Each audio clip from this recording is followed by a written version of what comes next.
Hi, welcome to your chess channel on YouTube. Thank you for visiting your channel. Here we go, let's get into this. This is a 5-minute game.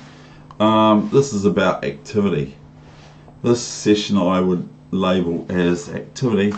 My opponent is like 96 points above me in Lightning on chess.com. So here we go. So I'm white on my cell phone, of course.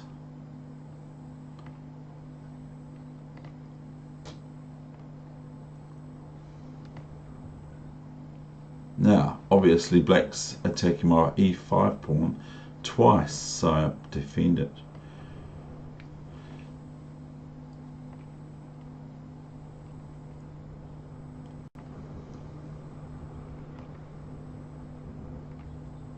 Now black is threatening something. What is it? It's pretty simple. Lots of people know this. And I don't really think I want to play e6 because I think my pawn on e6 will become a captive shortly hereafter. Obviously black has to play knight b8, but then my pawn is sort of stranded there saying help me, like the fly from the movie Fly. Anyway, king h1. So what black was threatening is just pawn takes pawn, and then I can only recapture with the f pawn on e5, and then knight e5 as this pawn is pinned to the king of mine on g1. So I play move to the side cushion. So this is a bit odd. So I play a4. That's even just as odd as black's play. a5. So I got away with it. Bishop e3. So I've got to keep developing. I said to myself, David, you've got to keep developing. Don't stop developing. Knight b8. So this knight's going around the block somewhat. I knew that would happen. This knight is going around the block somewhat. So I play h3 and knight a6, g4, f5. Now, obviously I could lock the position up with g5 and maybe I could just go g5 and h4, h5, and with moves of supported like knight g3 and king up, rook over, king up, maybe rook over, etc., and just go for a craziness down the king side. But I do something even more crazy. I go knight g3. Now I don't say this is sound or not, but it's certainly very good in Lightning chess. So my opponent takes what some might call bait. f5, and here probably just black should just play this. I think maybe, or they play this anyway. They can also just play gh3. They don't, they play gf5, not gh3. That's quite funny. Not really, it's not funny. Bishop h6, take, queen up. So I quite like it that black sort of, if they want to get their queen into the game, it's going to take a little bit of journey to get there. Plus black's not completely developed yet, and you could say I'm not completely developed either, but I like the prospects of queen coming here and knight coming here, and maybe knight takes pawn, or maybe even bishop takes pawn, and rook coming into the fray as well. So I quite liked my play here for white, even though I'm a pawn down, I believe.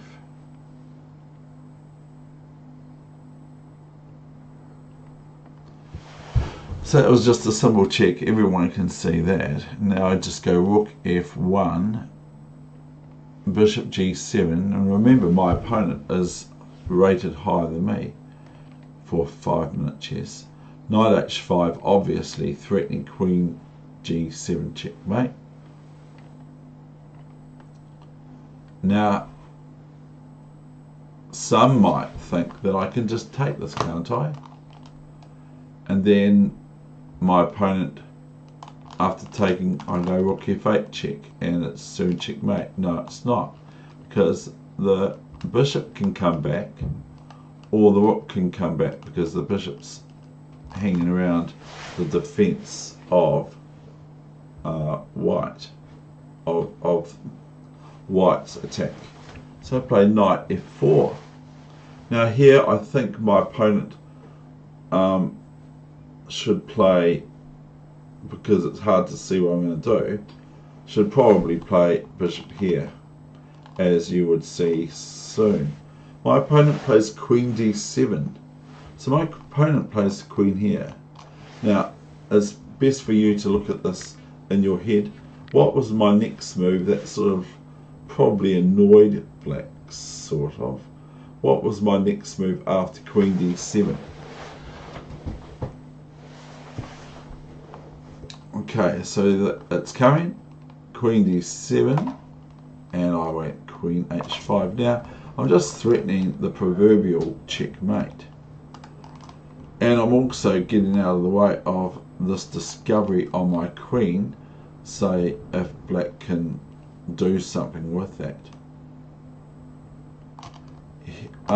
Here before, if anything's funny like this, then I can either take the bishop with the queen check, or I can take at other points knight takes bishop, and I'm threatening the queen, but that's just a swap.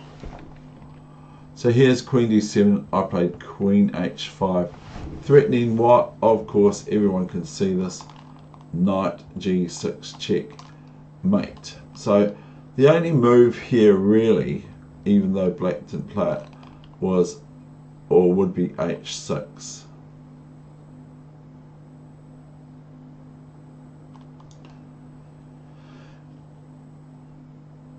So, but black did not play queen h6 as queen e8, and this is obviously hitting my queen, so I took, and took. Now, here is a position that's very difficult for black, even though they get some play. They play knight b4 and rook f2, okay? Now, I think it's at this time that if I was black, I'd probably think of playing g3, as my pawn on c2 is going to be able to be lifted after the rook moves possibly more or less to f7. So, and that can occur other times. So even now I play knight d1, and here I thought when I was putting this game on ChessBase, I thought here g3 is better, even better here now than it was before, because it gets me to either make the decision to defend my c2 pawn, or to keep on this open file here, the f file. So I think that's way better than what my opponent played, which is h6 with the bishop, of course, and bishop f1, and it's still sort of possible but not the same, because now if this, then I just go rook here, okay? I'm not going to show that on the computer. I just play rook there, and then oh no, I don't even know if it's all that great. Then I have to play, I will play this actually, I've just seen this new variation, rook g2, because I don't want to relinquish, king here, so I have to go here probably. So this is probably, you know, rather somewhat better for black than what they played.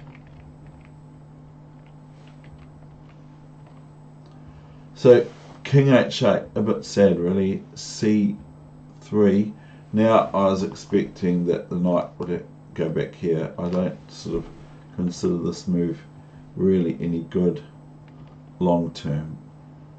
So this is activity session, and this is the only activity the knight's got is here and here, but nothing else. And maybe here, if it can go here and here and here, then it can come here and all that sort of stuff. But it's not going to go there. I just go bishop c2, and I could just stay here almost and do nothing more. But there are weaknesses in black's camp that I can see, of course. b5, ab5, and rook f7, threatening rook h7 check, of course, and rook takes bishop. So rook f7, bishop f4, bishop d2 to from h6, rook h7 might as well, rook g7, and rook g4. Here I think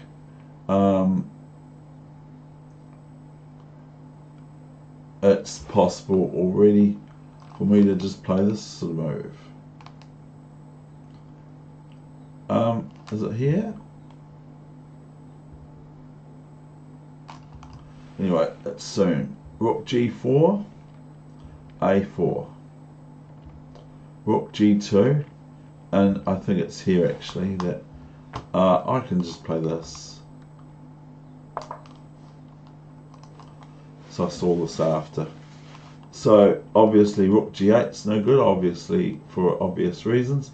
Everyone can see why, because it's checkmate in 2 moves. Not 1 move, but 2 moves. Because after rook h4 check, bishop h6, rook takes bishop is checkmate.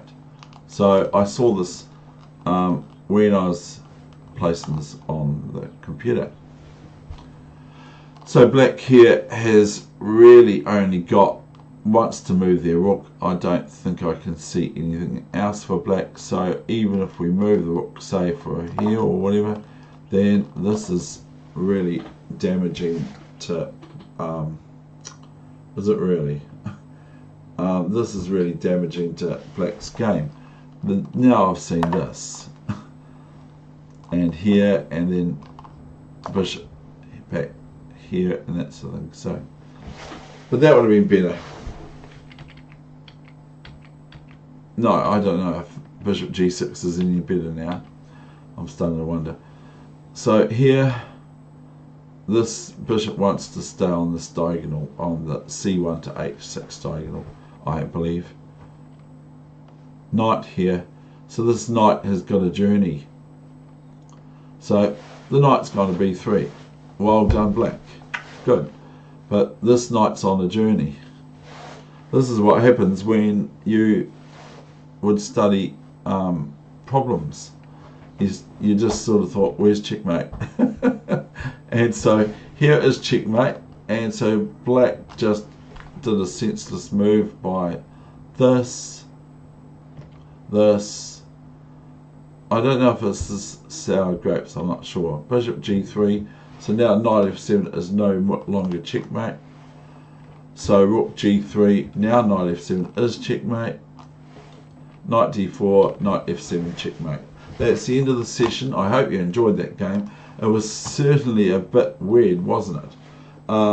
It looked like black was winning. That's what I believe. Anyway, thank you very much for watching. I hope this session and any session that you watch from my hand guides you and helps you in your given game of chess, no matter what level you're at. That's David Wegener over and out from Christchurch, New Zealand. Thank you.